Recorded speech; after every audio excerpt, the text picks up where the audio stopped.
What's going on, everyone? Jeremy here from The Quartering, and you can always count on Bill Burr to, keep it 100, to really speak his mind. Now, he has his own political opinions, but he's in general pretty even-handed in roasting both sides of particular issues, and he's long been one of the few voices in comedy or in Hollywood in general that has pushed back against cancel culture and a lot of this woke garbage. Many people shocked to find out that his wife is a woman of color, and he went on SNL and roasted these the fake woke white women. And yesterday or the other day, he was on the Pat McAfee show, and he made a very poignant statement about refusing to apologize. And I think that this is a lesson really everybody needs to heed right after this quick word from Established Titles. Huge shout out to this video's sponsor, Established Titles. Now, this may be the most interesting sponsorship I've had yet. Established Titles is a project based on a historic Scottish custom where landowners are referred to as lords and ladies. The Established Title Pack gives you at least 1 square foot of dedicated land on a private estate in Scotland and an official certificate with a crest. It looks absolutely sick. Lord Jeremy from The Quartering, my official proclamation.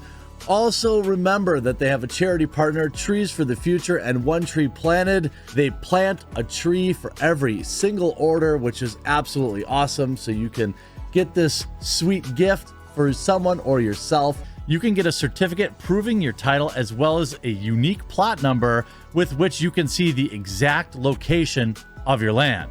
Established Titles might be one of the best last-minute gifts ever. You could get even a couple pack for you and your partner, where you get adjoining plots of land. Getting this certificate also helps you officially change your name to Lord or Lady and get it on a credit card or some other, whatever else you want, apparently.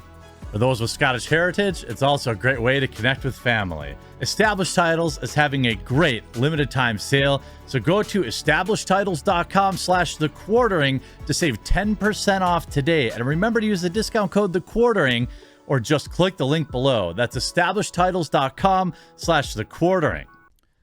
Hey, Christmas is right around the corner. There's still time to get yours. Now, comedian and actor and podcast host Bill Burr slammed cancel culture this week, criticizing the collective fake outrage from people he says didn't even go to his shows and likely don't understand his comedy. Quote, "I'm not saying that I ever haven't made mistakes," Burr admitted, according to the Washington Examiner. "There's times I've, made people mad or made somebody cry. If they come up and have a legitimate thing, then I apologize to them. But I'm not apologizing to a bunch of effing people because I told a joke that they weren't even at," he explained.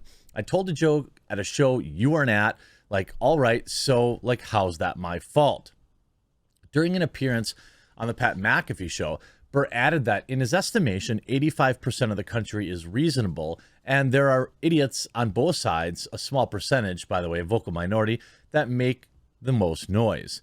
These people that are on the extreme right and left, I think, only represent about 15% of the population. I would argue it's probably less, Burr said. But I feel like 85% of the country on the right and left is kind of sitting there like, when are mom and dad going to stop screaming at each other?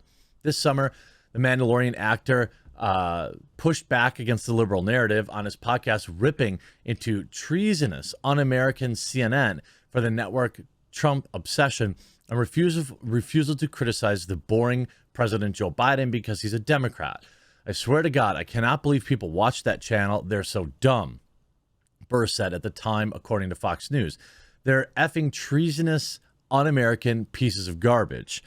Bill noted that his mother-in-law turns on CNN when she comes over to watch his children. "She always puts on CNN," he explained. "And do you know who's those effing morons are doing? Do you know these morons are doing? They're talking about Trump." It's like, do you think these people give an F who's president? They want Darth Vader to come back. They want Trump to come back because they have nothing to talk about, because it's show business, and Joe Biden is a bore. I mean, he's not wrong. I think it'd be fair to, point out that obviously there are biases on both sides. Fox News obviously leans right, and then you have other news networks like maybe Newsmax or OAN, which is further right. CNN, you've got, pretty left. MSNBC, obviously very left. MSNBC, NBC, CBS, these are all left leaning. And I just don't think you do anybody any good by being that obviously biased. And, there's kind of something going on out there that, maybe you want to report on instead of like obsessing over, the Orange Man nonstop. The comedians smack the network for their partisan bias. They can't complain about Biden because he's wearing a blue tie, he said, referring to Joe Biden being a Democrat. So now what do? They're out there. They're going to do what they did the first time to get this guy Trump elected by giving him all the free coverage while they act like they allegedly don't like him, Burr added. I don't buy it. They are a corporate news channel. Back in March, Burr rattled progressives when he cracked anti-PC jokes as he presented awards at the 2021 Grammys. When he presented the Best Regional Mexican Music Award, he stumbled over the pronunciation of the winner's last name. I can't say her name, he said. The Grammy goes to Natalia Lafourcade. I don't know if that's, I will accept on behalf of her if I butchered her name. I'm sorry. Natalie, you won, Burr added. How many feminists are like going nuts, Burr later mocked, presenting Best Tropical Latin Album. Why is this cis white male doing all this Latino stuff? He's not wrong. I'm sure there was. I'm sure that was the case. He also says, I have the right to say whatever I want. Yes, the First Amendment is a thing. And, there are a lot of people out there that say, it's not cancel culture, it's consequence culture. Yeah, okay. But you know what would be great is if we stopped listening to these idiots. I mean, look at how boring television has become. Look at how boring cinema has become. Nobody's pushing the limits. Nobody's doing anything interesting. Hollywood is just reproducing the same garbage that they made 20 years ago and doing it worse. I mean, do we really need another Leatherface movie? No. Do we really need the billionth, the fourth Terminator movie? No. But not only did they do it, but they were horrible at it. Did we need 2016 Ghostbusters? No. And it was terrible. Did we need Afterlife? Also, no. Although that was okay. You see, he says, this is the time to be irreverent, and it's also time to be empathetic, Burr reasoned. And you have to know how to do both. There are people on both sides that represent a small percent. Thing is, I don't do anything in my act that's malicious, he added. I'm not going out there to hurt anybody, but I also have the right to say whatever I want to say and the way I want to say it.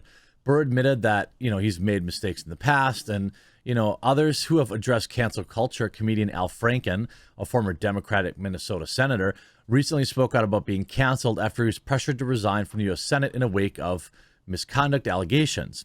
It was a bit of a shock when it happened, Franken said on CBS Mornings in reference to the claims. This is making me go back to my roots. 36 of Franken's Democratic colleagues calling him to step down without due process.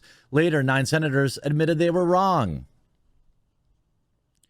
When asked by Coat host Nate Burleson if he believed he was canceled, Franken said, I don't know what the vocabulary is. I believe it was just a point in time when everything came together. Yeah, this was at the height of, the height of cancel culture. I think as long as we continue to push back and ignore these people, these nutballs, we're going to start to win. We see, places like the Daily Wire giving a home to actors and comedians that are not quote unquote mainstream. I'm not saying everything they produce is amazing, but I am saying I am very happy that there's a place like this that exists that is making movies and television and stand-up comedy and late night shows that aren't politically motivated. They're just trying to make good movies. And, Hollywood doesn't seem interested in doing that whatsoever. They just seem like, hey, we've got to just stay the course. We've got to educate these plebeians in the United States to think like we do. Who cares if you get robbed 15 times? everyone. I hope you enjoyed this video. We'll talk to you again real soon.